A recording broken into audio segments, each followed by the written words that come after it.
She walked into the depot without a word, just a folded clearance letter and eyes that didn't flinch. But they didn't ask for ID, didn't check the paperwork.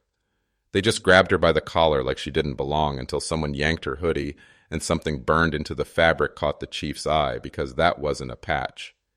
It was a blackout emblem. And the woman they tried to manhandle, she wasn't just cleared. She used to run missions they still don't admit ever happened. Want to know what that emblem meant and why that chief ordered the whole room silent? Hit subscribe and drop a comment telling us where in the world you're watching from here on Graceful Valor Stories. Now let's get into it. The morning fog clung to Depot 49's perimeter, rolling off the Pacific and mixing with diesel exhaust from idling trucks. The facility sat behind the Navy's coastal logistics hub, one of those places that appeared on no tourist maps and few official ones. Industrial gray buildings squatted beneath buzzing sodium lights, casting everything in that particular shade of government beige. Maya Santos moved through the security checkpoint with practiced economy, light on her feet despite heavy boots, hands visible and relaxed at her sides, every step deliberate but not aggressive. She'd learned long ago that confidence was fine, but swagger got you noticed, and being noticed was the last thing she wanted anymore. The hoodie hung loose on her frame, gray cotton, soft from countless washings. The jeans were old Levi's, probably older than some of the sailors on base, with honest wear at the knees and back pockets. Nothing about her screamed veteran, nothing suggested she'd ever worn a uniform that mattered. She looked like another civilian contractor with paperwork to deliver and no interest in conversation. Behind the plexiglass security window, Burke saw her first, tall and broad-shouldered with a military-precise goatee. He had the kind of presence that filled doorways and made younger men step aside. His contractor badge hung from a retractable cord, the photo showing dress blues from when he'd still believed the Navy would make him somebody important. He leaned forward against the counter, studying her through the reinforced glass with the expression of a man who'd appointed himself guardian of standards he'd never quite lived up to himself. "This one again," he muttered to his partner. Skier ambled over from the break area, unwrapping a protein bar with focused attention. His contractor badge was newer, shinier, the lanyard still bright blue instead of faded gray. The coffee mug in his other hand proclaimed him the world's okayest vet in letters that had started peeling around the edges. He had the soft look of someone who'd spent more time behind desks than in the field, but carried himself like he'd seen some action. "Didn't she get bounced last month?" Skier asked, taking a bite. "What was the story?" Fragged her own unit. Burke's laugh was sharp and loud enough to carry through the glass.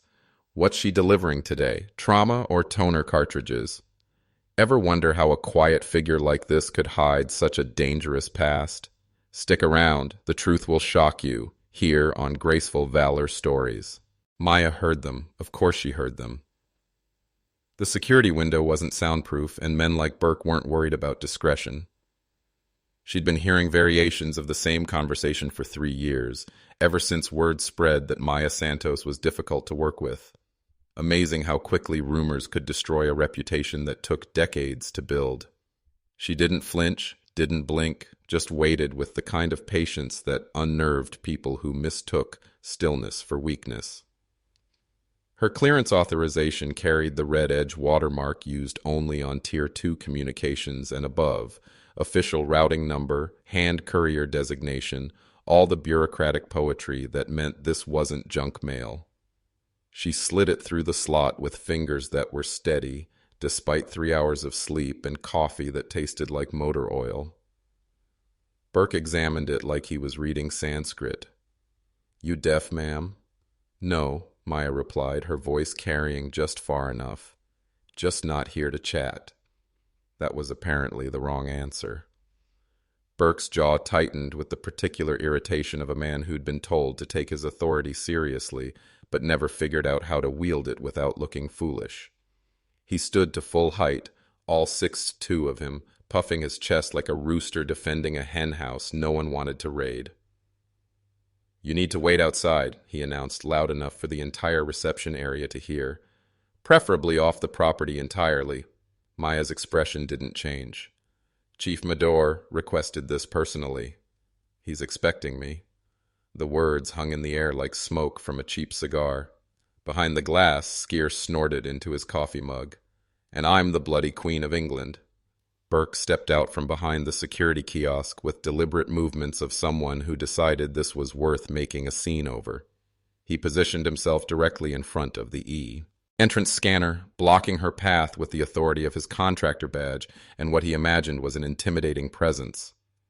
Maya didn't budge, just shifted her weight slightly to her back foot, a movement so subtle most wouldn't notice, but someone with the right kind of training might recognize as a preparatory stance from someone who'd been taught to fight in close quarters, who understood that distance was a luxury you couldn't always afford. You think just because you got some fancy letterhead and sad-eyed silence, you can waltz in here like you still wear a uniform that matters.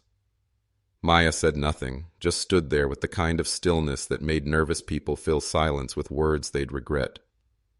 And that's when Burke reached out and grabbed her.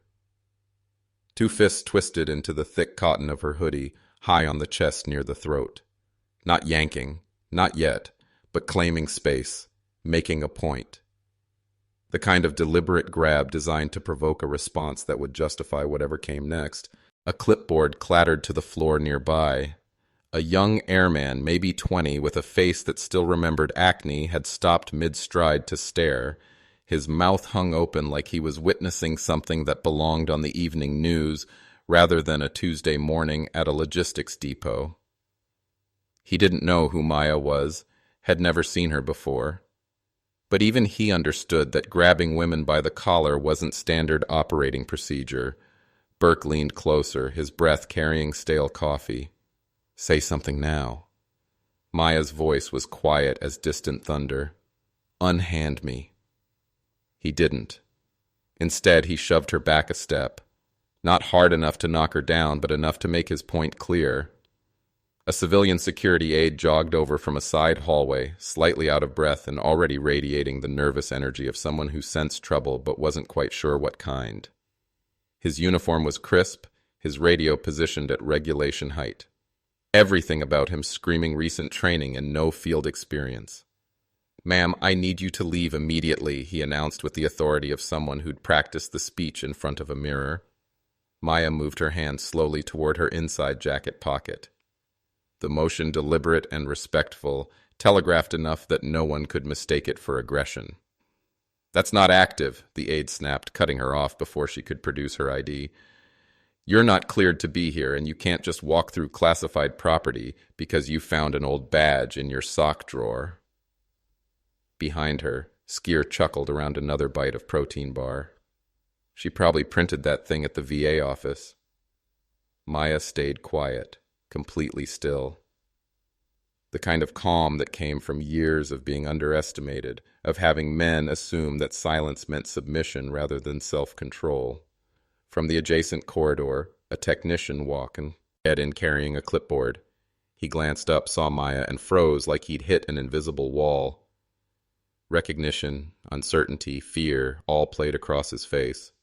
He stood caught between steps, unsure whether to speak or run. Burke noticed immediately. "What? You know her?" Before the tech could answer, Skier moved forward and reached for Maya's collar, intending to see what patch she might be hiding underneath. He expected some retired unit insignia. What he revealed instead made the room's temperature drop 10 degrees. There, just beneath the seam of her shirt, was a piece of black fabric that wasn't quite part of the hoodie. And burned into that fabric, not stitched, not printed, but actually seared into the fibers, was an emblem that looked like half a seal with jagged edges. The kind of mark that doesn't appear in any regulation manual, doesn't get issued through normal channels, and definitely doesn't get worn as fashion. It was the kind of thing that existed in rooms with no windows, carried by people whose names didn't appear on organizational charts. Burke's grip loosened involuntarily. His smirk wavered like a candle in wind. Skier squinted at the mark. His protein bar forgotten. "What the hell is that?" Maya didn't answer, didn't need to. The emblem spoke for itself to anyone who knew the language. But someone else had just stepped into the room. and from the sudden change in atmospheric pressure, it was clear that he recognized exactly what they were looking at. Burke's hands dropped away from Maya's collar like he'd touched a live wire. He took one step back, then another, but tried to make it look casual, like he was just adjusting his stance rather than retreating from something he suddenly realized he shouldn't have touched. Skier looked from the emblem to Maya's face, waiting for her to explain what they'd uncovered. She didn't, just lifted her chin slightly and turned her steady gaze toward the security aide who was beginning to understand that this situation had just escalated beyond his pay grade. That silence rattled the aide more than shouting would have. He stammered, I'm going to need you to step outside while we verify your identification. This whole area is under restricted clearance. I can't make exceptions for security. Skier interrupted, already pulling his phone from his cargo pocket. Let's not get cute here. We've got an unverified individual possibly impersonating cleared personnel, refusing to vacate, showing signs of aggression. Burke jumped on the narrative immediately. Also attempted to force entry using fraudulent documentation. Maya turned her head at that. Not fully, just enough to let them see her profile, the set of her jaw, the complete absence of anything resembling aggression. There was no anger in her expression, no frustration or indignation, just the kind of professional calm that came from years of being accused of things she hadn't done by men who needed her to be something she wasn't. The aide keyed his radio with shaking fingers. Control, I need a supervisor in Logistics 2B. Possible identity discrepancy with escalated verbal confrontation. Copy, crackled the reply through static that made everyone in the room seem smaller somehow. Skier leaned closer, emboldened by the presence of backup and the belief that they were handling a problem, erectly. You know, you should really be more careful about how you present yourself in places like this. A lot of folks don't take well to attitude from people who don't belong here.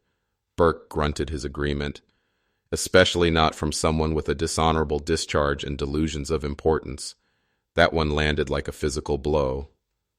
Several civilian contractors working at desks in the back looked up from their computers, suddenly interested in drama that was more entertaining than inventory spreadsheets. One nudged his coworker and whispered, "Did she really get court-martialed for assaulting a commanding officer?" Maya didn't move, didn't blink, didn't speak, just stood there absorbing accusations and insults with the same expression she might wear while reading a grocery list. The aide crossed his arms with newfound confidence. "We'll verify your clearance status with command. Until then, I'm going to ask you one more time to vacate the premises voluntarily." That's when the young technician who'd recognized her finally found his voice. "Sir," he said quietly, "I think I've seen her before." Burke turned on him with irritation. "Where?"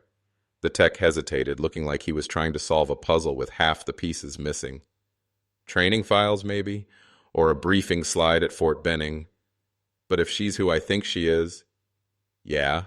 Skier interrupted with the impatience of someone who didn't like being left out of important information. "And, who exactly do you think she is?" The young man looked down at his boots, suddenly wishing he'd kept his mouth shut. "Someone we probably shouldn't be grabbing by the collar." Before anyone could process that statement, another contractor behind the reception desk reached across the counter toward Maya's hoodie, trying to get a better look at the mysterious emblem that had everyone acting strange. "Back off," the aide barked. But it was too late. The contractor's hand brushed against the fabric, caught on a loose thread, and yanked downward with enough force to expose more of what lay beneath. The black material shifted, revealing not just an emblem, but text burned into the fabric itself, numbers and letters in a configuration that meant nothing to most people in the room, but everything to someone with the right kind of security clearance. That's when the air in the room changed completely, because a shadow had fallen across the doorway, accompanied by the heavy sound of military boots on industrial linoleum. From the main corridor, Chief Edgar Mador stepped into view with the unhurried confidence of a man who'd been expecting this conversation for years.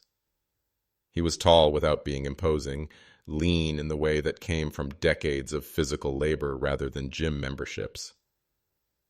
Gray stubble covered a jaw that had been set in hard lines since before most of these contractors had figured out which end of a rifle to hold. His uniform was regulation perfect, but worn comfortable with ribbons that told stories of deployments to places that didn't appear on tourist maps. Medor scanned the room once with eyes that had seen enough stupidity to fill several manuals on what not to do. He looked at Maya standing calm in the center of chaos. He looked at the exposed emblem beneath her collar. He looked at Burke and Skier, still positioned too close and talking too loud. Then he said just 5 words that carried more authority than all their posturing combined. Back away from her now. No one argued. Burke stepped back so fast he nearly tripped over his own feet. Skier raised both hands like he was surrendering to an arresting officer. Even the security aide, who'd been throwing around policy citations like confetti, suddenly found somewhere else to look. Chief Medor's boots echoed in the sudden silence as he approached, each step measured and deliberate. His gaze never left Maya's face, but when he spoke, it was to Burke. "You grabbed her by the collar?" The question was asked in the same tone someone might use to confirm the weather, but Burke heard the ice underneath. He opened his mouth to explain, to justify, to shift blame, but no words came out. Medor turned those steel-gray eyes towards Skier. "Tell me you didn't put your hands on her, on this particular individual." Skier flinched like the words carried electrical current. "We didn't know who she was, sir." "No," Matter replied with the patience of someone explaining basic math to a child. "You didn't ask." The silence that followed was the kind that made people suddenly remember they had urgent business elsewhere. Even the HVAC system seemed to quiet itself out of respect for what was happening. Finally, Chief Matter turned to Maya. His expression didn't change, but his voice carried a warmth that hadn't been there moments before. "Didn't think I'd see Sandline 3 walking into my warehouse again." The words hit the room like a physical force. Burke's face went through several shades of pale. The young technician dropped his clipboard with a clatter that seemed loud as gunfire. Someone in the back of the room actually gasped. Burke found his voice first, though it came out higher than usual. "Sand, what?" Chief Medor looked around slowly, taking in every face. When he spoke, his voice carried the authority of someone who'd kept secrets longer than some of these men had been alive. "You want to know who you just grabbed by the collar? You want to know what that mark means?" He didn't wait for an answer. "She wasn't just Tier 1. She trained Overwatch snipers for Phantom Reach operations. 12 confirmed kills through the storm glass. 1 shot through a hostage's jacket without creasing the fabric. Someone near the back made a small sound. Spent 7 months in zero-light tunnel systems beneath Kandahar. You ever been underground with no light, no radio, no backup for weeks? She has. 3 times declared missing in action. Never missed an extraction." Skier swallowed hard enough that his Adam's apple bobbed visibly. Burke tried to shake his head, tried to deny what he was hearing. "Sir, none of that information was in her personnel file." "Exactly," Matter cut him off with the finality of a judge's gavel, "because there is no file. That's the whole goddamn point." He stepped closer to Burke, close enough that the contractor could smell the coffee on his breath and see the network of fine scars along his knuckles.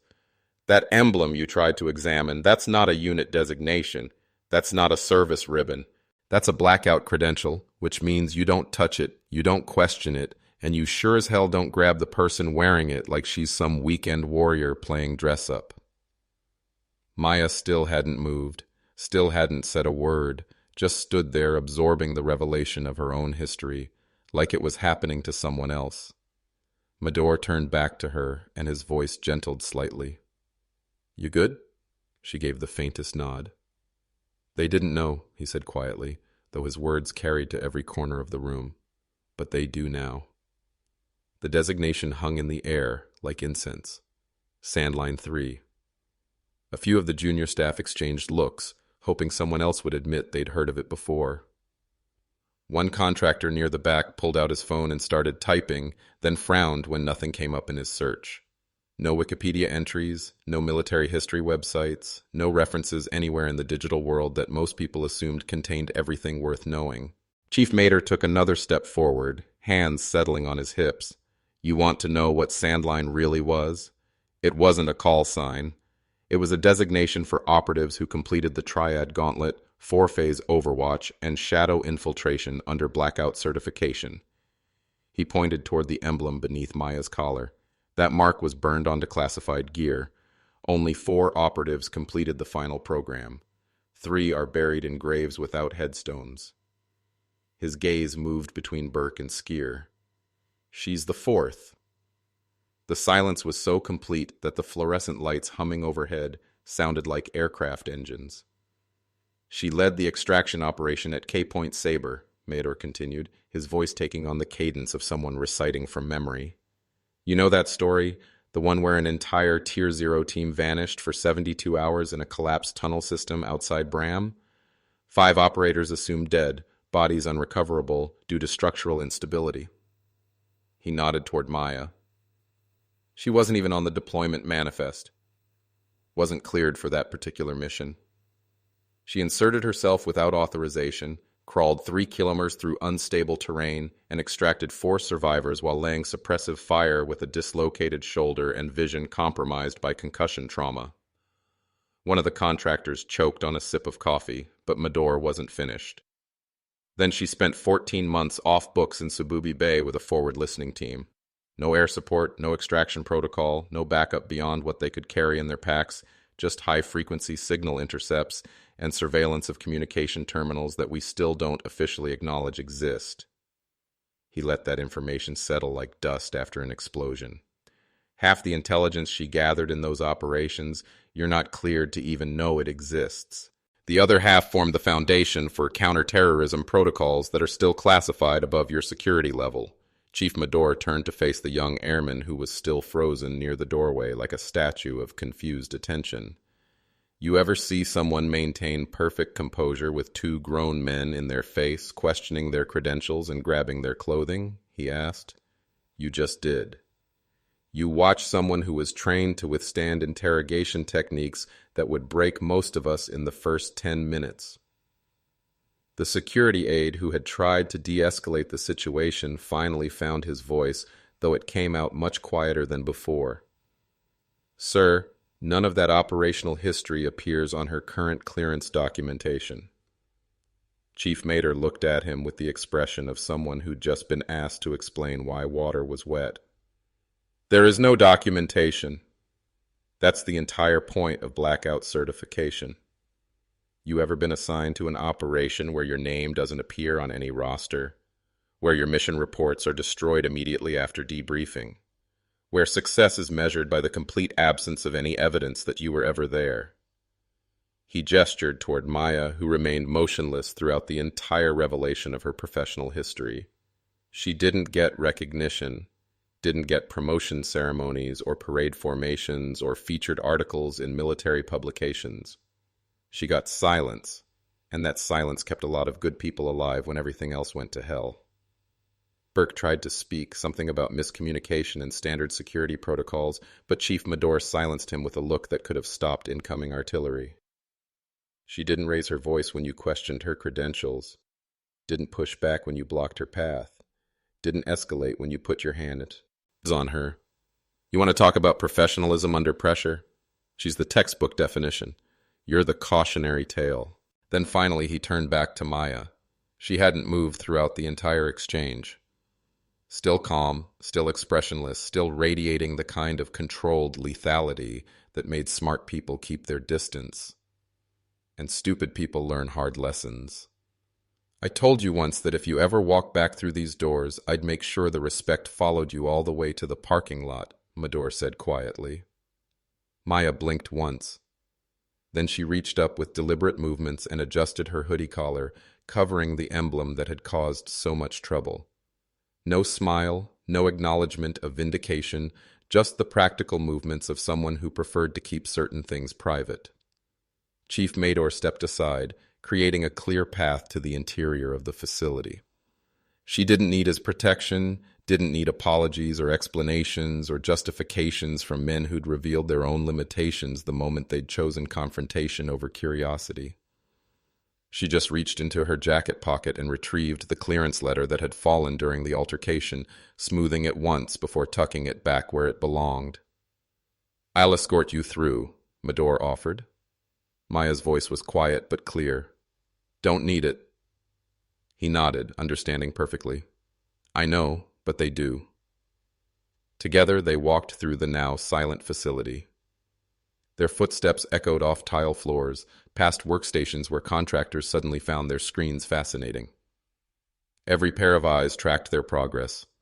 Some sneaking glances, others staring as they tried to reconcile the quiet woman in the faded hoodie with the legend just unveiled. The young technician leaned toward a co-worker, voice barely a whisper. "What the hell is Sandline 3? No one answered because no one really knew. The kind of operations Maya had been involved in didn't make it into HIST's Ori books. They existed in classified spaces, in destroyed reports, in memories of people who'd signed papers promising silence. As they passed the reception desk, Burke instinctively stepped back, not from fear exactly, but from the sudden understanding that he'd been playing with forces he didn't comprehend. Like someone who'd mocked a sleeping tiger without checking if the cage was locked, Maya didn't look at him, didn't acknowledge Skier either, who now stood with his arms crossed tightly, his face pale, and his earlier bravado evaporated like morning mist. The security aide, who had barked orders and cited regulations, managed a small, stammered "ma'am," but couldn't finish whatever apology he'd started to construct. Chief Matter opened the security door with his access card and held it for her. Maya paused for just a moment at the threshold, then stepped through into the operational area of the facility. Mater didn't follow immediately, just stood in the doorway with one hand resting against the frame, watching her walk away with the measured pace of someone who had places to be and work to accomplish. Not like a commanding officer watching a subordinate, but like a professional watching another professional return to the business of serving something larger than themselves. Maya crossed the loading area toward the far exit, past military vehicles that looked like toys next to some of the equipment she'd operated in her previous life. No ceremony, no dramatic exit, no vindication speech for the men who'd learned an expensive lesson about assumptions. Just the steady walk of someone who'd never needed to prove anything to anyone and wasn't about to start now. Behind her, the silence stretched like the aftermath of a controlled explosion. No one dared fill it with conversation or jokes or the casual banter that had dominated the space just minutes earlier.